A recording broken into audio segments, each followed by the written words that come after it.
से नहीं सिर्फ खर्चा होगा, इन 45 दिनों में यूपी गवर्नमेंट को 25,000 करोड़ की कमाई भी होने वाली है।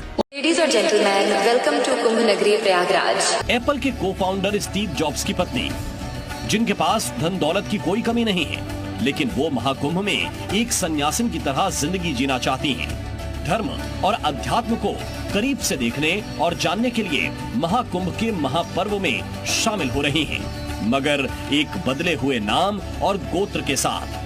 महाकुंभ में सन्यासिन लॉरेन का नाम रखा गया है कमला। सिर्फ आस्था को ही नहीं बढ़ाता, ये अर्थव्यवस्था को भी बढ़ाता है। कुंभ 2025 कोई साधारण कुंभ नहीं है जो हर 12 साल में एक बार आता है। ये महाकुंभ है जो कि 144 साल में एक बार आता है। मैंने बाबा से पूछा मैं क्या करना चाहिए जिससे वहाँ का पुण्य फल तेज प्राप्त हो। बाबा ने कहा, अब पाकिस्तान में वायरल हो रहा है प्रयाग का महाकुंभ, और यूपी के CM Yogi Adityanath Pakistani news channel से लेकर के डिबेट शोज और यूट्यूबर्स तक हर जगह चर्चा है उनकी। आपकी पिछली 3 पीढ़ियों में किसी ने अटेंड नहीं किया है और आने वाली 3 पीढ़ी अटेंड नहीं कर पाएगी। अब क्योंकि ये महाकुंभ है तो सब कुछ महास्तर पे हो रहा है। कुंभ में सबसे ज्यादा महत्व है दान का। कई लोग तो घर से खिचड़ी लेके जाते हैं, चावल दाल मिला करके, पैसा डाल करके। कोई पूरी सब्जी, कपड़ा लत्ता, सोना चांदी, दाता और दानी दोनों तुम्हारे अंदर है। और ये सिर्फ यूपी गवर्नमेंट की कमाई है जो सरकार के खाते में जाएगी। पूरे राज्य की अर्थव्यवस्था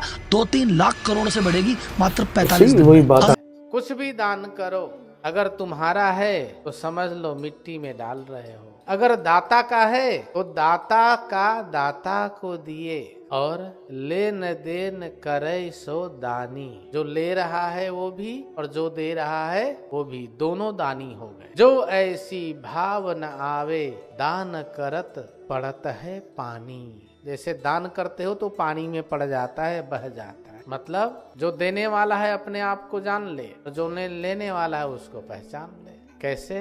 देने वाले राम जी, लेने वाले।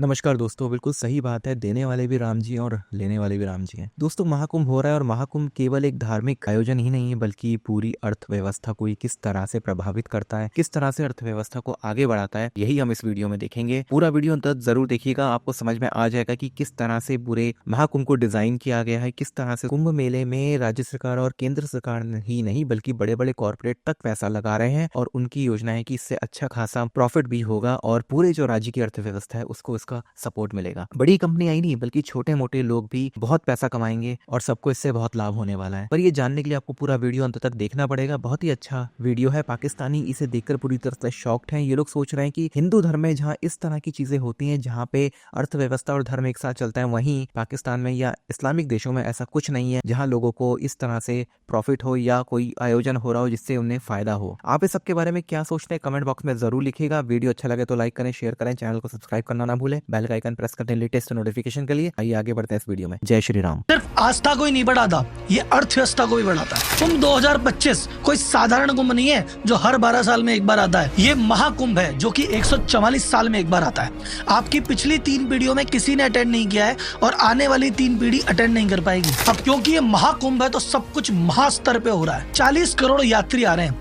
यूपी गवर्नमेंट ने 5500 करोड़ रुपए का बजट बनाया है मात्र 45 दिन के लिए, यानी 120 करोड़ गवर्नमेंट खर्च करेगी। इसके अलावा 2100 करोड़ रुपए केंद्र सरकार ने अलग से दिए हैं। लेकिन ऐसे नहीं सिर्फ खर्चा होगा, इन 45 दिनों में यूपी गवर्नमेंट को 25,000 करोड़ की कमाई भी होने वाली है। और ये सिर्फ यूपी गवर्नमेंट की कमाई है जो सरकार के खाते में जाएगी। पूरे राज्य की अर्थव्यवस्था 2-3 लाख करोड़ से बढ़ेगी मात्र 45 दिन। हजारों लोगों को रोजगार मिलेगा और लाखों लोगों का धंधा बढ़ेगा। बड़े बड़े कॉर्पोरेट ब्रांड्स ने 3000 करोड़ का बजट रख रखा है कुंभ में खर्च करने के लिए। आईपीएल के बाद दूसरा बड़ा इवेंट है जहाँ इतना खर्चा किया जा रहा है। तो इस महाकुंभ से आपके अध्यात्म को तो बल मिलेगा ही, लेकिन अर्थव्यवस्था को भी बल मिलेगा। बट कितना? यूपी गवर्नमेंट जो 25,000 करोड़ कमा रही है, ये किस किस सोर्सेस से कमाएगी?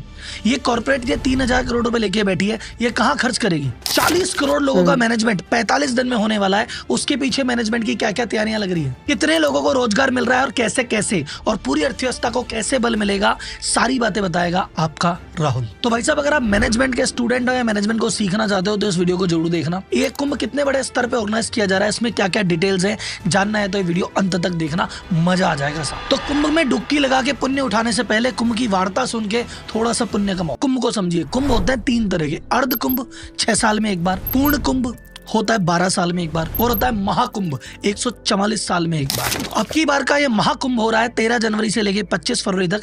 तो भाई साहब अपने परिवार के साथ अगर आप इसको मानते हैं जरूर जाना, क्योंकि ये मौका आने वाली 3 पीढ़ियों को नसीब नहीं होगा। अब इसमें कमाई कितनी होगी, खर्चा कितना होगा, जानने से पहले देखते हैं वहां पे व्यवस्था कैसी है। महाकुंभ में किस तरह का मैनेजमेंट हो रहा है, किस तरह की तैयारी हो रही है, इसको समझने के लिए 2 फोटो दिखाता हूँ। एक तो ये फोटो देखिए, ये अभी की स्थिति से 2 महीने पहले की थी ये, और अभी कुंभ चालू होने के 7 दिन पहले स्टेटस है ये। अब यहाँ से यहाँ कैसे हुआ और क्या क्या हुआ वो बताता हूँ। अब तो भाई साहब कुंभ चालू होने से पहले मोदी जी ने भी रिसेंटली 5500 करोड़ के प्रोजेक्ट का उद्घाटन किया है, जो कि इंफ्रास्ट्रक्चर और एमिनिटीज के लिए वर्क कर रहे हैं। कुंभ में 2019 में 25 करोड़ यात्री आए थे, अब की बार 40 करोड़ आने वाले हैं। कुंभ का जो पूरा एरिया है जिसको महाकुंभ नगर बोला जा रहा है, वो पिछली बार 3200 हेक्टेयर का था, अब की बार 4000 हेक्टेयर का है। पिछली बार जो टेंट सिटी बनी थी, अब की बार की टेंट सिटी उससे डबल बनी है। टोटल 1,60,000 टेंट लगे। जो पक्के घाट पिछली बार 4 थे, अब की बार पक्के घाट 9 बना दिए। पिछली बार जो पेंटून ब्रिज बनाए गए थे वो 22 बनाए गए थे, अब की बार 30 पेंटून ब्रिज है। पिछले बार 300 किलोमीटर की टेम्पररी रोड बनाई थी, अब की बार 400 किलोमीटर की टेम्पररी रोड बनाई है। पिछले बार 40,000 स्ट्रीट लाइट थी, अब की बार 60,000 स्ट्रीट लाइट लगाई है। बिजली की कोई दिक्कत ना हो उसके लिए उत्तर प्रदेश पावर कॉर्पोरेशन ने 2 पावर सबस्टेशन और 66 नए ट्रांसफार्मर लगाए।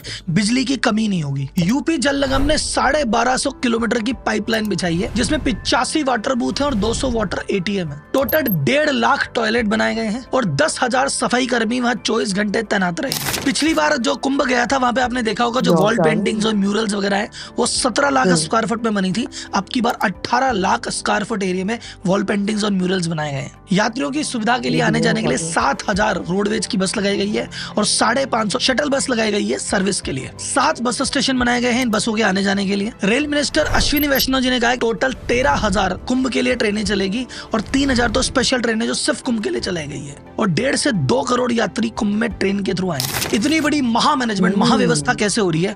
क्योंकि साहब वहां पे जितने भी अधिकारी लगे हुए हैं, अफसर लगे हुए हैं, वो इसको काम मान के नहीं कर रहे।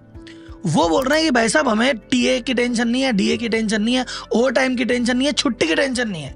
हमें वैसे एक चीज लग रही है कि हम सेवा कर रहे हैं और इतने कुंभ की व्यवस्था करेंगे, इतने लोग आएंगे, हमें पुण्य मिलेगा।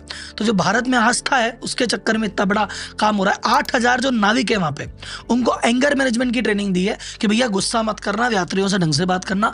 डिजास्टर मैनेजमेंट की ट्रेनिंग अलग से दी गई है।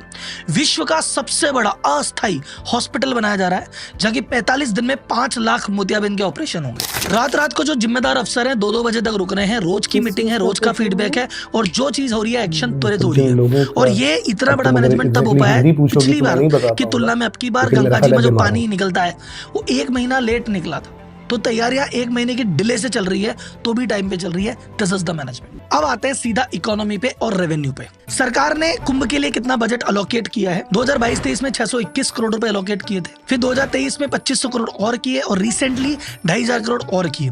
तो टोटल 5600 करोड़ तो यूपी गवर्नमेंट ने लिया है और 2100 करोड़ रुपए केंद्र सरकार ने अलॉट किए कुंभ के लिए। 2013 में जो कुंभ हुआ था उसमें यूपी गवर्नमेंट की इनकम हुई थी 12,000 करोड़ रुपए, और अब की बार पूरी एक्सपेक्टेशन है कि 25,000 करोड़ की रेवेन्यू करने वाली है यूपी गवर्नमेंट मात्र 45 दिन में। कैसे? तो सबसे पहला तो तरीका है वो है जीएसटी। भाई साहब 40 करोड़ लोग यूपी में आएंगे, होटल में भी रुकेंगे तो वहां भी जीएसटी है, खाना भी खाएंगे वहां भी जीएसटी है। वो जहां पे जिस भी चीज पे पैसा खर्च करेंगे, जो भी चीज खरीदेंगे, सब पे ही जीएसटी है।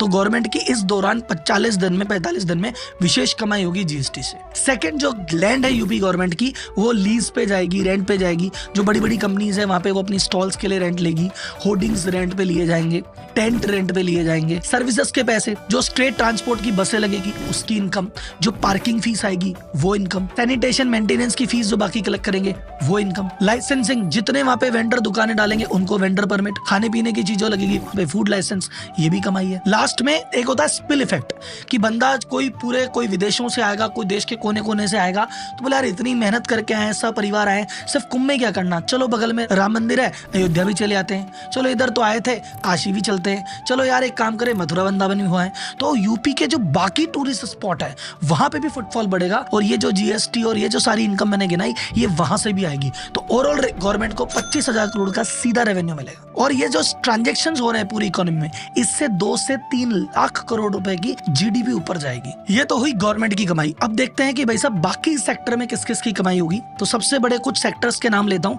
जिनको कुंभ का विशेष फायदा मिलने वाला है। पहला तो भाई साहब होटल, तो होटल में रुकने वाले, होटल हमेशा जैम पैक्ड रहेंगे। फिर भाई साहब जो टेंट कंपनीज है, जो टेंट प्रोवाइड करती है, टेंट भी फुल रहने वाले हैं। फिर उसके बाद इतने लोग आएंगे तो भूखे नहीं रहेंगे, तो रेस्टोरेंट खूब चलेंगे। तो जो पक्के रेस्टोरेंट है वो भी चलेंगे, ढाबे भी चलेंगे, रास्ते में आने जाने वाले हाईवे खूब चलेंगे। और वहाँ पे जो स्ट्रीट वेंडर घूमते हैं, कोई चाट पकौड़ी वाला, पताशी वाला, भेलपुरी वाला, सब कमाएंगे। फिर जो स्ट्रीट वेंडर है, चाय की स्टॉल, पूजा, माला, प्रसाद, फोटो, तस्वीर, सब बिकेगा। एयरलाइन कंपनीज की रेवेन्यू बढ़ेगी क्योंकि फ्लाइट सब फुल चलेगी, उसके किराए की भी प्राइस बहुत ज्यादा बढ़ जाएगी डिमांड सप्लाई की वजह से। तो एयरलाइन कंपनी के प्राइस बढ़ने वाले हैं। इंडियन रेलवे को बहुत ज्यादा बेनिफिट होने वाला है टिकटिंग रेवेन्यू से। बसेस कंपनी, चाहे सरकारी बस है तो सरकार कमाएगी, प्राइवेट बस है तो वो भी कमाएगी। जो छोटी मोटी गाड़ियां रेंट पे चलती है, ये भी बहुत कमाने वाले हैं। और जितने भी टूरिस्ट पॉइंट है, वहाँ की टिकटिंग से और आसपास के लोगों को भी बेनिफिट होने वाला है। अब बात करते हैं कॉर्पोरेट स्पेंडिंग की। तो अब की बार कॉर्पोरेट के लिए आईपीएल के बाद एक तरह का मेगा इवेंट है और ये टोटल 3,000 करोड़ का बजट लेके पूरा इंडियन कॉर्पोरेट बैठा हुआ है। तो आप जहाँ भी जाएंगे आपको जगह जगह होर्डिंग्स मिलने वाले हैं। कंपनियां अपने अपने स्टॉल्स लगा रही है वहाँ पे, कोई वर्चुअल स्टॉल लगा रहा है, कोई लॉन्च बना रहा है। कंपनियों ने अपने अपने स्पिरिचुअल पैक्स लॉन्च कर दिए हैं, वहाँ पे अपने डिस्ट्रीब्यूटर बैठा दिए हैं। तो कुल मिला के इन सारी मेगा चीजों से 6 लाख से ज्यादा परिवारों को